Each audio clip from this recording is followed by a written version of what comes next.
तो नमस्कार। मैं अंकित दुबे आप सभी के लिए समीक्षा अधिकारी और सहायक समीक्षा अधिकारी की सीरीज में पार्ट नंबर 3 लेके आया हूँ, विशेषण विशेषिका। इससे पहले के दोनों पार्ट नहीं देखे हो तो ग्रुप में आई डिस्क्रिप्शन में आप देख सकते हैं। आप लोग वीडियो को पूरा नहीं देखते हैं और इस तरह आप वीडियो पूरा नहीं देखेंगे तो आप जानते हैं कि आपकी पढ़ाई सही से नहीं हो पाएगी। अगर सिलेक्शन पाना है तो वीडियो पूरी देखनी पड़ेगी। चलिए हम बात करते हैं, गुणवाचक विशेषण के भेद चल रही थी तो उसमें पहला जो होता है वो भेद हम बात जानते हैं कि वो वर्ण संबंधी होता है। वर्ण संबंधी को हम बोलते हैं रंग संबंधी, जिसमें हमारा लाल रंग, हरा, नीला कोई भी ले सकते हैं। उदाहरण के लिए लाल कुर्ता, हरी साड़ी, इस तरीके से वर्ण संबंधी बना सकते हैं। समय संबंधी का मतलब क्या है? कोई चीज पुरानी होगी या नई होगी, वो समय के अकॉर्डिंग होगी। जैसे कि प्राचीन इमारत है, नवीन किताब है, और भी हम कई इसमें चीजें जोड़ सकते हैं। दशा संबंधी, अमीर गरीब, छोटा बड़ा, मोटा और पतला।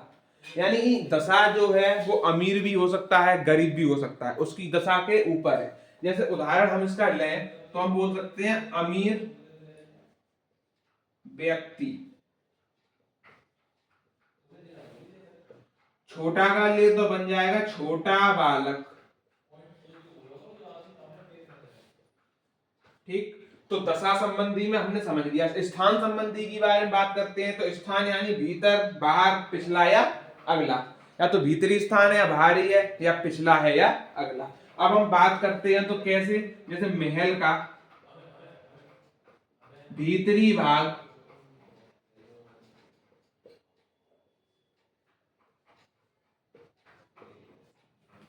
कमजोर है,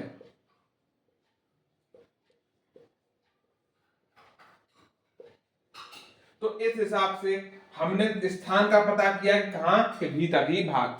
अब आते हैं गुण संबंधी, चालाक, मूर्ख, अच्छा, बुरा। गुण के बारे में बात करें तो चालाक बच्चा,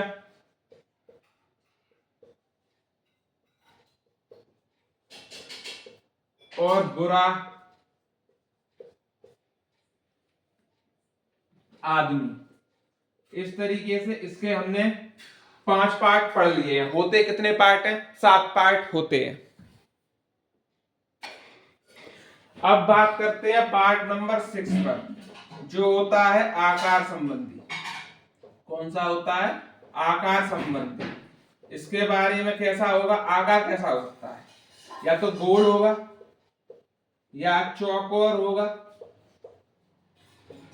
या तिकोना होगा।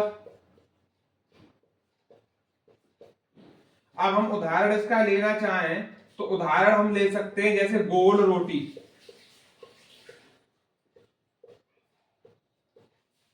ठीक, और चौकोर का भी बना सकते हैं और तिकोना का भी बना सकते हैं।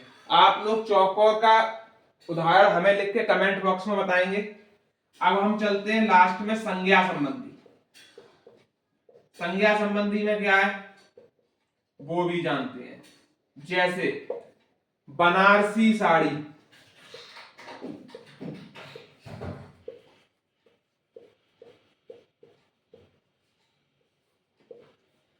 इस तरीके से संज्ञा संबंधी भी हम जान सकते हैं। बनारसी साड़ी है, और भी कई एग्जाम्पल हम ले सकते हैं, एक हमने बना के आपको दिखाया है। इस तरह हमारा गुणवाचक विशेषण जो होता है वो होता है फिनिश। दूसरे पे आते हैं, वो है हमारा संख्यावाची विशेषण।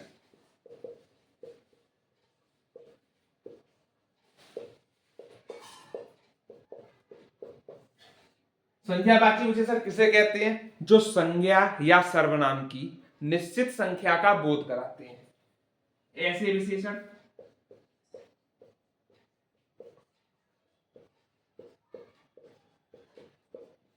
जो संज्ञा या सर्वनाम की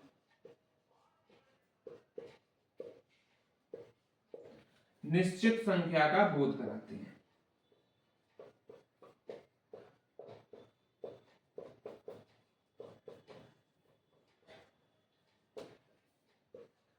अब ये निश्चित संख्या का बोध कैसे कराएंगे वो चीज देखते हैं। उदाहरण ले लेते हैं, जैसे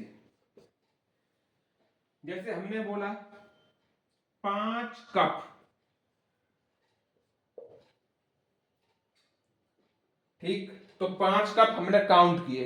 दूसरा बोलते हैं जैसे कि 2 बैग, ठीक है, और फिर हम बोलते हैं कई लोग, तो काउंट किए ही तभी तो पता पड़े संख्यावाची विशेषण है। तो इससे हम आगे अभी बढ़ते हैं। अब आगे देखते हैं कि संख्यावाची विशेषण होते हैं 2 प्रकार के, निश्चित संख्यावाची विशेषण और अनिश्चित संख्यावाची विशेषण।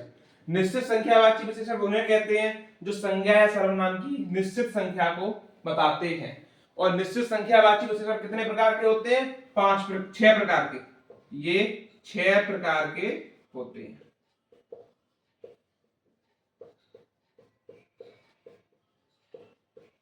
पहला होता है पूर्णांक बोधक,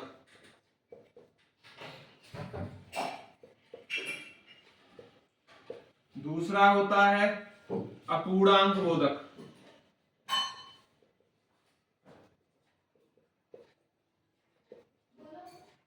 ठीक, तीसरा होता है क्रमवाचक, चौथा होता है आवृत्तिवाचक, पांचवा होता है समुदाय बोधक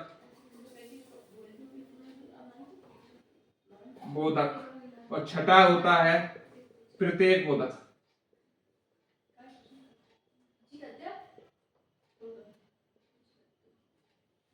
ठीक, अब इन सभी विशेषणों के बारे में